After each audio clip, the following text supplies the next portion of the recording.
جب آپ شرک اور بدعت کو بھی قبول کر رہے ہیں تو آپ خیر امت نہیں رہے، نیکی کا حکم دینے والے، برائی سے روکنے والے نہیں رہے۔ اگر آپ خیر امت ہے تو نیکی کا حکم دیں، برائی توحید کی اور سنت کی تعلیم دیں، اور برائی سے روکے تو شرک اور بدعت کو رد کرنا پڑے گا۔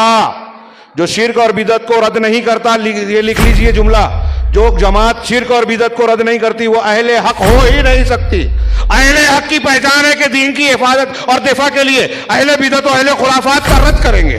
اس کے بغیر دین کی حفاظت ہو ہی نہیں سکتی۔ یہ انبیاء نے کیا، قرآن نے کیا، صحابہ نے کیا، تابعین نے، محدثین نے کیا۔ چومنے نیچے جانا پڑے گا نا، نہ تو درگاہ کو ایسے اٹھا کے چومیں گا۔ السلام علیکم ورحمۃ اللہ وبرکاتہ۔ درگاہ پجاری، خبر پجاری کو دفن کرنے کا وقت آ گیا۔ احمد نقشبندی منحوس پادری پھر سے شرک کو بڑھاوا دینے کے لیے کوشش کر رہا ہے اور کہہ رہا ہے درگاہ کو چومنے کے لیے جھکنا پڑے گا، درگاہ کو تو اٹھا نہیں سکتے نا چومنے کے لیے۔ ارے پاگل، قرآن صحیح حدیث کے خلاف جا کر درگاہ بنایا کیوں؟ اللہ اس کے نبی صلی اللہ علیہ وسلم کا حکم توڑ کر درگاہ بنایا کیوں؟ خبر رکھنا تھا، درگاہ نہیں۔ خبر کچی رہتی، درگاہ پکی رہتی۔ خبر پہ مجاور نہیں رہتا، درگاہ پہ مجاور رہتا۔ خبر کے اوپر قوالی نہیں ہوتی، درگاہ پہ قوالی ہوتی۔ خبر کے اوپر کہیں بھی منتیں، مرادیں، قربانیاں وغیرہ نہیں چلتی، درگاہ پہ منتیں، مرادیں، قربانیاں وغیرہ چلتی۔ خبر پہ دعائیں، سجدے نہیں ہوتے، درگاہ پر دعائیں اور سجدے ہوتے۔ خبر کے اوپر کہیں پر بھی پیسے اصول نہیں کیے جاتے، درگاہ پر اصولی کے لیے بیٹھتے ہیں۔ خبر پر چڑھاوے نہیں چڑھائے جاتے، درگاہ پر چڑھاوے چڑھائے جاتے ہیں۔ تب خبر سے کوئی تبرک نہیں بٹتا، درگاہ سے تبرک کے نام پہ نوٹا توڑے جاتے ہیں اور کچھ حلوہ ولوا دیا جاتا ہے یا دوسری چیزیں۔ پیارے نبی محمد صلی اللہ علیہ وسلم کی خبر مبارک ہے، درگاہ نہیں۔ اللہ کے نبی نے دعا کی تھی، اے اللہ میری خبر کو عبادت کی جگہ، میلے ٹھیلے کی جگہ نہ بنانا۔ اللہ نے قبول فرما لی۔ پیارے نبی صلی اللہ علیہ وسلم کی خبر مبارک پر درود و سلام پیش کیا جاتا ہے۔ منتیں، مرادیں، قربانیاں، تاگے، تعویذات، گنڈے پلیتے نہیں ہوتی۔ خبر اور درگاہ میں یہ فرق ہے۔ جاہل، قرآن صحیح حدیث پڑھو، ایک ہی اللہ کی عبادت، نبی صلی اللہ علیہ وسلم کی اطاعت، صحابہ کے جیسا سمجھو تو جا کے دنیا آخرت بنیں گی، ورنہ مورتی پوجا، لنگم پوجا، درگاہ پوجا میں جہنم جا رہے، تم سیدھا جہنم۔ ننگے شاہ ولی کی درگاہ، فلانے شاہ ولی کی درگاہ، سیدھا جہنم جا رہے، مت کرو ایسا۔ اب ایک صاحب بولے مولانا مندر میں بھی جھکتے ہیں آپ لوگ، یہاں جھک رہے ہیں۔ ہم بولے ویری گڈ، نے مندر کا نہیں جھکا، انہیں درگاہ میں جھکا، دونوں برابر ہو گئے۔ لہذا اپن کیا کریں گے، درگاہ میں جھکنا بند کر دیں گے۔ میں بولا ویری گڈ، نو پرابلم۔ امبا جوگی میں کئی مندر ایسے ہیں، روزانہ ہمارے ہندو بھائی جا کے اس کے گول پھرتے، مندر کے گول پھرتے۔ میں بولا مسلمان جا کے کعبے کے گول پھر رہا۔ دوسرا منحوس کہہ رہا ہے کہ لوگ کہہ رہے ہیں درگاہ پہ سجدے ہوتے، یہ غیر مسلم کرتے ہیں سجدے اپنی مورتیوں کو، اپن سجدہ بند کر دینا شرک ہے، تو غیر مسلم مورتی کا طواف بھی کرتے تو کعبہ میں بھی طواف ہوتا۔ پھر جہالت شروع کر دیے تم، پھر پادریوں کے ایسے باتیں شروع کر دیے، احمد نقشبندی پادری، پھر پادری بن جا رہے تم، عیسائیوں یہودیوں کے پلے بن جا رہے تم درگاہ پوجا کرتے ہوئے۔ مت کرو ایسا۔ اگر تیرے کو اتنا سمجھ میں نہیں آ رہا کہ کعبۃ اللہ اللہ کے حکم سے اللہ کا پہلا گھر، اور اللہ تبارک و تعالیٰ نے حکم دیا کعبے کا طواف کرنا، پیارے نبی صلی اللہ علیہ وسلم نے کعبۃ اللہ کا طواف کیا، انبیاء علیہ السلام نے کعبۃ اللہ کا طواف کیا، صحابہ اہل بیت رضوان اللہ تعالی اجمعین نے کعبۃ اللہ کا طواف کیا۔ اسی لیے ہم مسلمان، ہم مومن، اللہ اس کے رسول کے ماننے والے، صحابہ کے راستے پہ چلنے والے، اللہ ہی کی عبادت اور نبی صلی اللہ علیہ وسلم کی اطاعت کرنے والے کعبۃ اللہ کا طواف کرتے ہیں، کعبۃ اللہ کا طواف کرتے ہیں۔ لنگم، جانور، پتھر، مورتی، انسان، تاگے، تعویذہ، گنڈے پلیتے، مردوں کی پوجا نہیں کرتے، ان کے آستانوں کا طواف نہیں کرتے، مخلوق کی عبادت نہیں کرتے، رب کی عبادت کرتے ہیں، اللہ کی، کعبے کی طرف رخ کر کے، اور اللہ کے حکم سے نبی محمد صلی اللہ علیہ وسلم کی سنت پر چلتے ہوئے اس کا طواف کرتے ہیں۔ یہ فرق ہے ہم میں اور مشرکین اور کافرین میں۔ اب کوسا راستہ اختیار کرنا ہے، قرآن صحیح حدیث والا، اللہ محمد رسول اللہ صلی اللہ علیہ وسلم والا، صحابہ رضوان اللہ تعالی اجمعین والا، بزرگان دین والا، مسلمان مومن والا، یا پادریوں والا، یہودیوں والا، سنگیوں والا، تو طے کر لے احمد نقشبندی، اگر تو اللہ ہی کی عبادت اور نبی صلی اللہ علیہ وسلم کی اطاعت میں کعبے کا طواف کرے گا تو کامیاب ہو جائے گا، ورنہ اگر مخلوق کی پوجا کرے گا، درگاہوں پہ سجدے کرے گا، تاگے تعویذہ گنڈے پلیتے کرے گا، منت مرادیں قربانیاں کرے گا وہاں پر، اور تو اگر اس کا طواف کرے گا سیدھا جہنم واصل ہوگا، خود بھی جائے گا، اپنے ماننے والوں کو بھی جہنم لگ جائے گا منحوس۔ کعبے میں اور درگاہ پوجا میں یہ فرق ہے، سمجھو، کعبۃ اللہ میں مورتی پوجا میں یہ فرق ہے۔ کعبۃ اللہ اللہ کا گھر، اللہ ہی کی عبادت والا، مورتی درگاہ پوجا مخلوق کا گھر، جہنم میں لگ جانے والا۔ جس کا اثر لوگوں میں ظاہر ہو گیا ہے، لوگ اس سے متاثر ہو رہے ہیں، اس کی گمراہی کو سمجھ نہیں پا رہے ہیں، تو ایسے وقت میں ان کے ناموں کا ذکر کرنے کی ضرورت ہے، تو ذکر کرنا ضروری ہے۔ اس کا اثر ہے لوگوں پر، لوگ گمراہ ہو سکتے ہیں، یہ اندیشہ ہے، تو پھر نام لینا ضروری ہے۔ ہمارے اسلاف کا یہی طریقہ ہے، پورے جرح و تعدیل کے اصولوں کو اٹھا کے دیکھ لیجئے، اور کوئی بھی ذاتی روئے زمین پر تاریخ میں ایسا نہیں گزرا کہ اہل حق نے کی طرف سے اس کا نام لے کر رد نہ کیا گیا ہو۔ غوث پاک کے لیے کہنے والوں نے کہا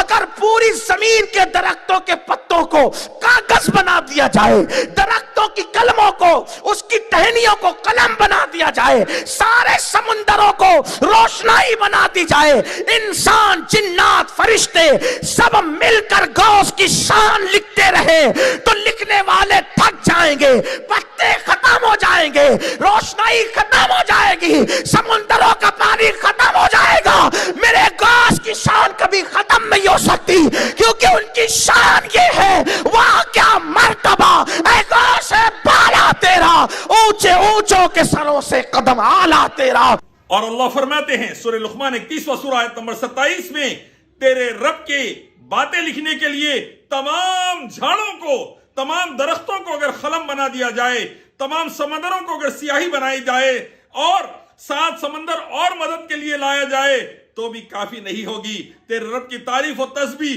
اس کے آگے ہے۔ نبی صلی اللہ علیہ وسلم سکھاتے ہیں ہمیں، سبحان اللہ بحمدہ عدد خلقہ، رضا نفسہ، زینت عرشہ، مداد کلماتہ، اللہ کی تعریف اور تسبیح، اللہ کے کلمات جتنے ہیں اتنی اللہ کے عرش عظیم کے مطابق، اور جتنی اللہ نے خلقت کی ہے اتنی، یہ ہمیں تعلیم ملتی ہے۔ اور ایک منحوس، دجال، ذلیل، شیطان پرست، خبر پجاری، شرک کرنے والا، بدترین خبیث یہ کہتا ہے کہ یہ فضیلت عبد القادر جیلانی رحمۃ اللہ علیہ کے لیے ہے،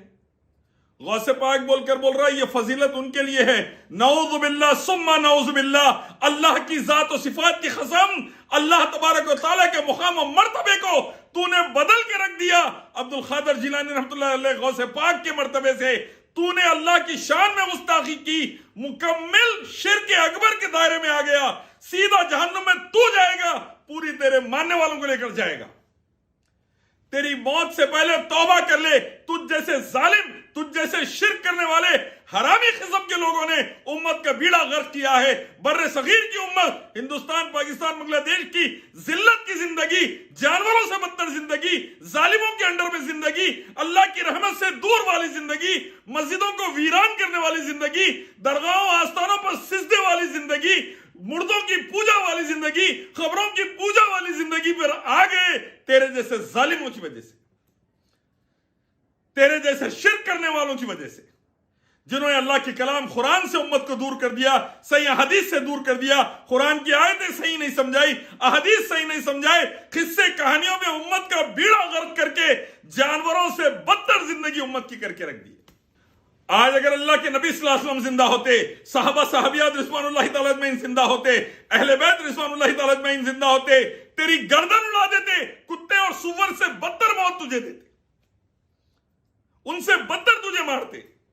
کیونکہ تو نے شرک اکبر کیا ہے۔ اللہ کے دین کو بدنام کرنے کے لیے، بزرگان دین کے نام کو بدنام کرنے کے لیے، جانتا ہے اللہ رب العالمین کون ہے، جنہوں نے نطفے سے لوتھڑا بنایا، تو جس کو غوث پاک کہہ رہا ہے ان کو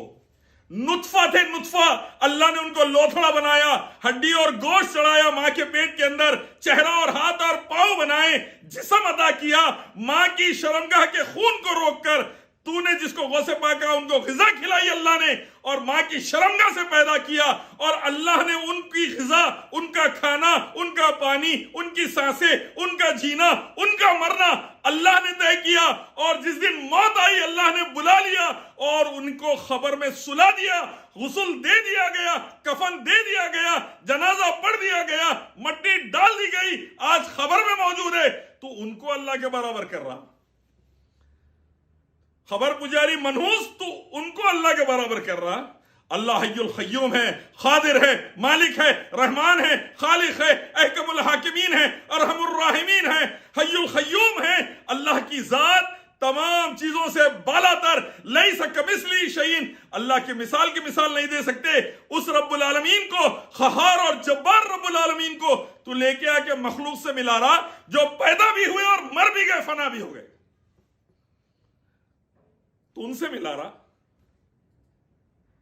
نبی محمد صلی اللہ علیہ وسلم کو اللہ نے پیدا فرمایا، نبی صلی اللہ علیہ وسلم کو اللہ نے بلا لیا، نبی محمد صلی اللہ علیہ وسلم کو اللہ نے غذا دی، نبی صلی اللہ علیہ وسلم کو اللہ نے نبی بنایا، نبی صلی اللہ علیہ وسلم پر اللہ نے قرآن نازل فرمایا، نبی صلی اللہ علیہ وسلم کی مدد صحابہ صحابیات سے اللہ نے فرمائی، نبی صلی اللہ علیہ وسلم کو غلبہ اللہ نے عطا کیا، نبی محمد صلی اللہ علیہ وسلم کو جس دن اللہ نے دنیا سے بلانا تھا بلا لیا، نبی صلی اللہ علیہ وسلم کو سید الانبیاء، شافی محشر، مقام محمود کا مالک اللہ نے بنایا، نبی صلی اللہ علیہ وسلم کو صاحب قرآن، صاحب براق، صاحب معراج اللہ نے بنایا۔ نبی محمد صلی اللہ علیہ وسلم کو اللہ کے برابر نہیں کھڑا سکتے۔ نبی صلی اللہ علیہ وسلم سے نیچے دوسرے انبیاء، ان سے نیچے صحابہ صحابیات، ان سے نیچے اور بہت نیچے عبد القادر جیلانی رحمۃ اللہ علیہ، جس کو تو غوث پاک کہہ رہا ہے، ان کا مقام صحابہ صحابیات کے برابر نہیں ہو سکتا، نبیوں کے برابر نہیں ہو سکتا، محمد صلی اللہ علیہ وسلم سید الانبیاء کے برابر نہیں ہو سکتا، تو اللہ کے برابر کھڑا کر رہا۔ تجھ جیسے ابلیس کی اولادوں نے برباد کیا ہے امت کو، تجھ جیسے ابلیس کے پجاریوں نے، شیطان کے پجاریوں نے، خبر پجاریوں نے، گنڈے پلیتے کرنے والے حرامیوں نے بدنام کیا ہے امت کو۔ اسلام کو تباہ کرنے میں تم جیسے رافضیوں اور رافضیوں کے پلوں کا دخل ہے۔ یہودی کی اولادیں جنہوں نے آیتوں کو توڑ مروڑ کے پیش کیا، احادیث کو توڑ مروڑ کے پیش کیا، واحد الہ، خالق، مالک، رب، دعاؤں کا سننے والا، نعمتوں کا عطا کرنے والا، مصیبتوں پریشانیوں کو ختم کرنے والا، بیماریوں کو دفع کرنے والا، شفا دینے والا، دل کی آرزوں خواہشات کو پوری کرنے والا، مقاصد میں کامیابی دینے والا، دولت کا نوازنے والا، حکومت کا دینے والا، جہنم سے بچا کے جنت میں داخل کرنے والا، اکیلا رب اللہ، اس کا کوئی شریک نہیں۔ ہمارے پیارے نبی آقا محمد صلی اللہ علیہ وسلم اللہ سے گڑ گڑا کے مانگتے تھے، ابراہیم علیہ السلام اللہ سے گڑ گڑا کے مانگتے تھے، اسماعیل علیہ السلام اللہ سے گڑ گڑا کے مانگتے تھے، موسیٰ عیسیٰ علیہ السلام اللہ سے گڑ گڑا کے مانگتے تھے، خلفائے راشدین ابوبکر، عمر، عثمان و علی، حسنین رضوان اللہ تعالی اجمعین اللہ سے گڑ گڑا کے مانگتے تھے، عائشہ، فاطمہ، حفصہ، تمام اللہ سے گڑ گڑا کے صحابیات مانگتی تھی، اہل بیت رضوان اللہ تعالی اجمعین اللہ سے گڑ گڑا کے مانگتے تھے، سب اللہ کے محتاج، اللہ قادر اور مالک عبد القادر جیلانی رحمۃ اللہ علیہ اللہ کے محتاج، پیدا ہونے میں، مرنے میں، کھانے میں، پینے میں، ہر معاملے میں اللہ کے محتاج، رب صرف اللہ، تسبیح و تعریف اللہ کی اور عبادت صرف اللہ کی، اللہ کے نام و صفات میں، اللہ کی الوہیت میں، اللہ کی عبادات میں کسی کو شریک نہیں، ورنہ سیدھا جہنم۔ عبادت صرف اللہ کی، مخلوق کی نہیں۔ روز محشر اللہ کے آگے اللہ کی اجازت کے بغیر کوئی شفاعت نہیں کر سکیں گا، اور تو ان کے بارے میں بول رہا، جنات لکھ دے رہے، فرشتے بھی لکھ دے رہے، سب لکھے بھی تو سیاہی کم نہیں پڑیں گی۔ یہ آیت اللہ کے بارے میں تھی، تو نے لے کے جا کر دوسروں پہ فٹ کی، قرآن کی آیتوں سے کفر کیا، سیدھا جہنم میں جائیں گا اگر توبہ نہیں کریں گا تو۔